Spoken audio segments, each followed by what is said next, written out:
Hey there! Ever stop and think about how your city just works? The buses that show up, the clean water in your taps, the lights on the street at night. Who's actually pulling all the strings behind the scenes? Well, today, we're going to pull back the curtain and see exactly how our cities are run. All right, let's start with something really simple, something you could see happen any day. Picture this. A cricket ball goes flying and smash! It takes out a streetlight. Now what? Who are you supposed to call? Who ends up paying for that? It seems like a small problem, right? But believe it or not, the answer to that question unlocks this huge, complex system that runs our entire city. And you know what? This exact thing happened to a group of kids. Mala, Shankar, Jehangir, and Rihanna. One second, they're having a great game of cricket. And the next, oops, there goes the streetlight. Now, they'd broken a window once before and just paid for it with their pocket money. But this felt bigger. I mean, who even owns a streetlight? Thankfully, Rahana's mom knew just who to ask. She told them, go see Yasmin Khala. She just retired from the municipal corporation. Talk about perfect timing. Yasmin Khala knew everything about how the city works, and as she started explaining things to the kids, she ended up revealing this whole invisible world that keeps our cities going. So, the big question, who's responsible for that broken light? Well, Yasmin Khala explained that it's not just one person you can pay. Nope. It's this huge, sprawling organization called the Municipal Corporation. So what is the Municipal Corporation? Think of it as the city's operating system. It's the organization in charge of, well, almost everything. The streetlights, picking up the trash, making sure you have water, keeping the roads clean.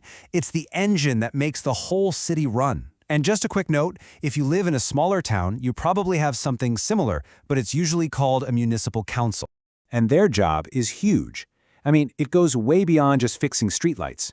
They're the ones managing garbage collection and making sure there's a steady water supply. They keep the streets and markets clean. But wait, there's more. They also run city schools and hospitals, take care of all the public parks and gardens. They even work on preventing diseases from spreading. Seriously, their work touches pretty much every single part of your day-to-day life in the city.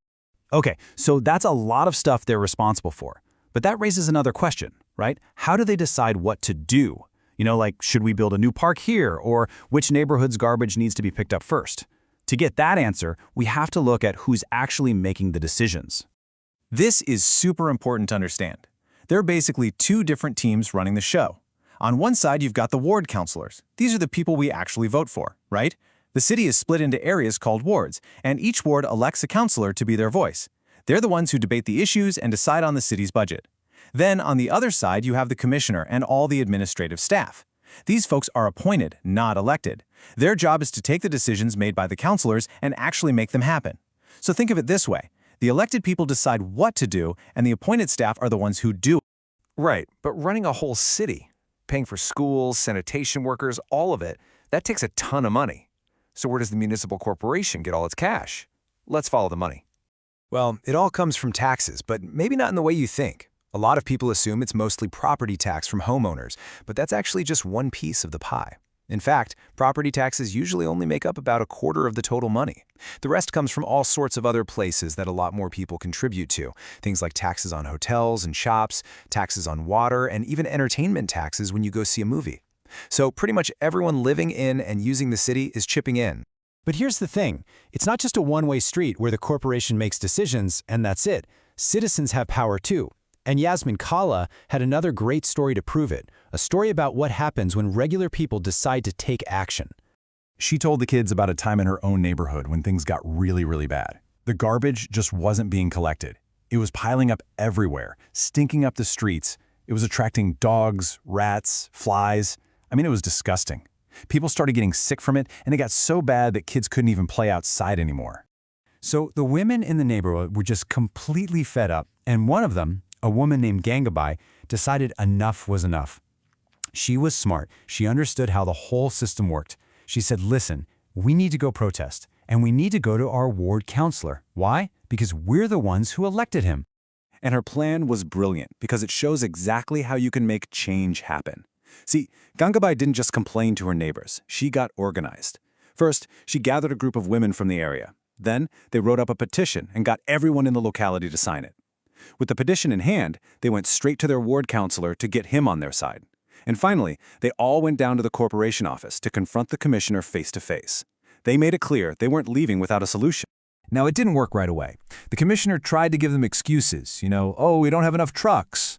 But Gangabai and her neighbors didn't back down. They organized an even bigger, noisier protest. And guess what? It worked. Suddenly, the sanitation services in their neighborhood became regular. It just goes to show you, when an organized community speaks up, they can actually hold the system accountable and get things done. So think about where we started, with a simple broken streetlight, and where we ended up, with a full-blown community protest. We've seen all the different pieces of the puzzle. So let's just take a step back and recap the big takeaways here. Okay, so what are the key things to remember? First, our cities are run by this big, complex organization, the municipal corporation. Second, remember there are two key groups, the councilors we elect to make the decisions and the administrative staff who are appointed to carry out the work. Third, the money to run everything comes from all of us, through a whole bunch of different taxes. And maybe the most powerful lesson of all? Active citizens, people like Gangabai, have a real role to play. They can hold the system accountable and force it to change for the better. And that really leaves us with one final big question to think about. We have this whole system, the municipal corporation, that's designed to keep our cities running smoothly. But who keeps the system itself in check? Who makes sure it's actually working for the people? Well, as Gangabai's story proves, the answer to that question is us.